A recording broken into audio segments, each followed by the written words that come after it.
Hi అండి, నమస్తే. Welcome back to our channel. ఈరోజైతే ఒక సరికొత్త రెసిపీతో మీ ముందుకైతే వచ్చేసాను. ఈరోజైతే మనము కొత్త స్నాక్స్ రెసిపీని అయితే తయారు చేసుకుంటున్నాం. టేస్ట్ అయితే చాలా బాగుంటుందండి. ఒకటి తింటే చాలు, కడుపు నిండిపోతుంది. ఈ స్నాక్స్ మనం ఎలా ప్రిపేర్ చేసుకోవాలి ఇప్పుడు చూసేద్దాం. ముందుగా ఈ రెసిపీని మనం తయారు చేసుకోవడానికి ఇలా ఒక మిక్సింగ్ బౌల్ తీసుకుందాం. ఇప్పుడు ఇందులోకి ఒక కప్పు దాకా పాలు వేసుకోవాలి.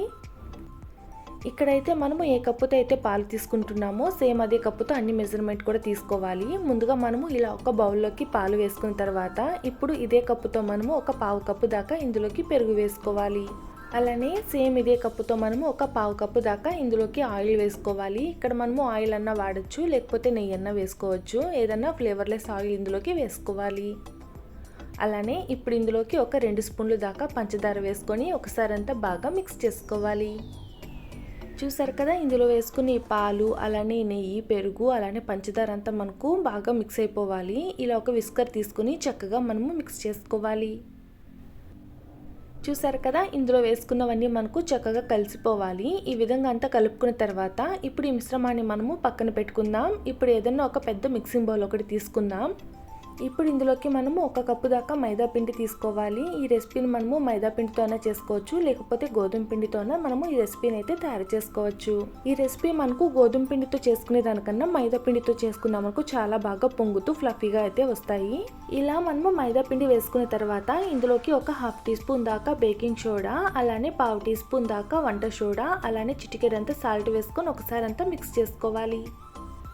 చూసారు కదా, ఇందులో వేసుకున్న ఈ బేకింగ్ సోడా, ఈ వంట సోడా ఇవన్నీ మనకు ఈ పిండిలోకి బాగా కలిసిపోవాలి. ఇలా ఒక స్పూన్తో అంతా మనము చక్కగా మిక్స్ చేసుకోవాలి. చూసారు కదా, ఈ విధంగా అంతా కలుపుకున్న తర్వాత ఇప్పుడు ఇందులోకి మనం ముందుగా కలిపి పెట్టుకున్న పాల మిశ్రమాన్ని ఇందులోకి కొద్ది కొద్దిగా వేసుకుంటూ ఈ పిండిని మనము చపాతీ పిండిలాగా కలుపుకోవాలి. ఇలా ఈ పిండిని మనము మరీ ఎక్కువ గట్టిగా కలుపుకోకుండా కాస్త సాఫ్ట్గా మనము చపాతీ ముద్దలాగా కలుపుకోవాలి. చూసారు కదా, ఇందులోకి పాలన్నీ ఒకేసారి వేయకుండా కొద్ది కొద్దిగా వేసుకుంటూ ఈ పిండినంతా మనము చక్కగా కలుపుకోవాలి. ఈ స్నాక్స్ రెసిపీ అయితే మనము చాలా సింపుల్గా తయారు చేసుకోవచ్చు. మరీ అంత ఎక్కువ కష్టం కూడా ఉండదు. చాలా ఈజీ అండి. టేస్ట్ కూడా చాలా బాగుంటాయి. పిల్లలు కూడా చాలా ఇష్టంగా తింటారు. ఒకటి తింటే చాలు, కడుపు అయితే నిండిపోతుందండి. అంత టేస్టీగా ఉంటాయి. చూసారు కదా, ఇందులోకి మనము ఈ పాల మిశ్రమాన్ని కొద్ది కొద్దిగా వేసుకుంటూ ఈ పిండిని మనము చాలా సాఫ్ట్గా కలుపుకోవాలి. ఇక్కడైతే మనము మైదా పిండిని ఒకే కప్పుతో తీసుకున్నాం కదా, మనము ఏ కప్పుతో అయితే పాలు, పెరుగు ఇవన్నీ తీసుకున్నామో ఆ కప్పుతో అయితే నాకు 2 కప్పులు మైదా అయితే పట్టింది. నేను ఆ కప్పుతో వేసుకోకుండా ఒక పెద్ద కప్పుతో అయితే ఇందులోకి మైదా పిండిని అయితే వేసుకున్నాను. చూసారు కదండి, ఈ పిండిని మనము ఈ విధంగా చాలా సాఫ్ట్గా అయితే కలుపుకోవాలి. ఇలా అంతా కలుపుకున్న తర్వాత ఇప్పుడు ఇలా వీడియోలో చూపించిన విధంగా ఈ పిండిని అంతా మనము బాగా మెత్తగా మర్దన చేసుకోవాలి. చూస్తున్నారు కదండి, ఈ విధంగా అంతా కలుపుకున్న తర్వాత ఇప్పుడు మనము ఈ పిండి పైన మూత పెట్టేసి ఒక 1/2 అవర్ పాటు పక్కన పెట్టుకోవాలి. ఈ పిండి మనకు 1/2 అవర్ అయిన తర్వాత చాలా బాగా పొంగుతూ ఫ్లఫీగా అయితే వస్తుందండి. ఇలా ఈ పిండిని మనం ఒక 1/2 అవర్ పాటు పక్కన పెట్టుకున్న తర్వాత ఈ రెసిపీని అయితే మనము స్టార్ట్ చేసుకోవాలి. ఇలా ఒక 1/2 అవర్ పాటు ఈ పిండి నానిన తర్వాత ఇప్పుడు మూత తీసి చూద్దాం. చూసారు కదండి, పిండి అయితే మనకు చక్కగా పొంగుతూ అయితే వచ్చేసింది కదా. ఇప్పుడు ఈ పిండిని మనము ఇలా ఒక ప్లేట్లోకి అయితే తీసుకుందాం. ముందుగా మనము చేతులకు కాస్త ఆయిల్ అప్లై చేసుకోవాలి. ఇలా ఆయిల్ అప్లై చేసుకోవడం వల్ల ఈ పిండి మనకు చేతులకు అయితే అతుక్కోకుండా అయితే వస్తుందండి. చూసారు కదా, ఇలా మనము చేతులకు ఆయిల్ అప్లై చేసుకుని ఇలా ఈ పిండిని ఇలా ఒక ట్రే పైకి అయితే తీసుకుందాం. ఇప్పుడు ఈ పిండిని మనము ఇలా వీడియోలో చూపించిన విధంగా చేత్తో అంతా బాగా మర్దన అయితే చేసుకోవాలండి. ఈ విధంగా తయారు చేసుకోవడం వల్ల మనం తయారు చేసుకునే స్నాక్స్ అనేటివి చాలా బాగా పొంగుతూ అయితే వస్తాయండి. చూస్తున్నారు కదా, ఈ విధంగా అంతా మనము బాగా వీడియోలో చూపించిన విధంగా అయితే ప్రిపేర్ చేసుకోవాలి. చూస్తున్నారు కదండి, ఈ విధంగా అంతా తయారు చేసుకున్న తర్వాత ఇప్పుడు ఈ పిండిని ఇలా ఒక ట్రే పైన అయితే పెట్టుకుందాం. ఇప్పుడు ఈ పిండిని మనము ఇలా ఒక చాక్ తీసుకొని అన్నిటినీ ఈక్వల్గా అయితే కట్ చేసుకోవాలి. చూస్తున్నారు కదండి, ఈ విధంగా అంతా అన్నిటినీ కట్ చేసుకొని ఈ పిండి ముద్దలు మనము పక్కన పెట్టుకుందాం. ఇప్పుడు ఇలా ఒక్కొక్క పిండి ముద్దను తీసుకొని ఇలా వీడియోలో చూపించిన విధంగా అయితే మనము తయారు చేసుకోవాలి.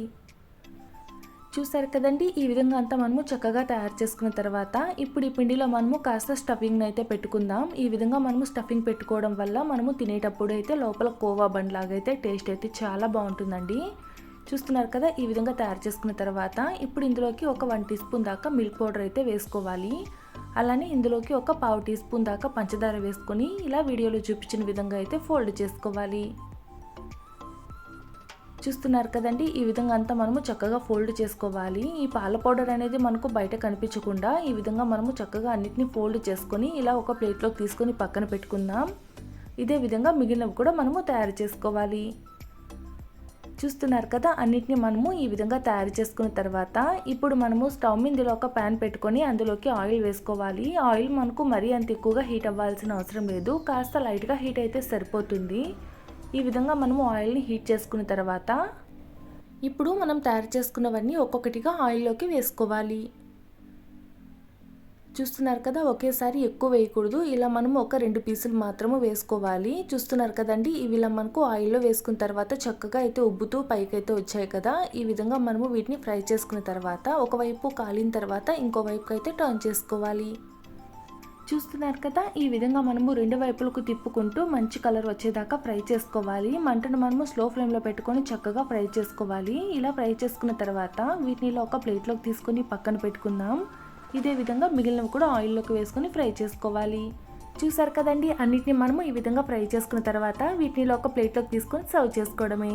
చూస్తున్నారు కదండి, మనకు చూడడానికి బన్నుల్లాగా చాలా బాగా ఉబ్బుతూ అయితే పైకి వచ్చాయి కదా. లోపల మనము పాల పౌడర్ పెట్టుకోవడం వల్ల మనకైతే కోవా బన్నులాగా చాలా టేస్టీగా ఉంటాయండి. మీరు ఒకసారి ట్రై చేయండి, ఎలా వచ్చాయి కామెంట్ చేయండి. ఈ రెసిపీ అయితే పిల్లలకైతే చాలా బాగా నచ్చుతుందండి. ఒకటి తింటే చాలు కడుపు నిండిపోతుంది, అంత టేస్టీగా ఉంటాయి. ఈ రెసిపీ మీకు నచ్చినట్లయితే కామెంట్ చేయండి. ఇలాంటి మరిన్ని రెసిపీస్ కోసం ప్లీజ్ నా ఛానల్ని సబ్స్క్రైబ్ చేసుకోండి.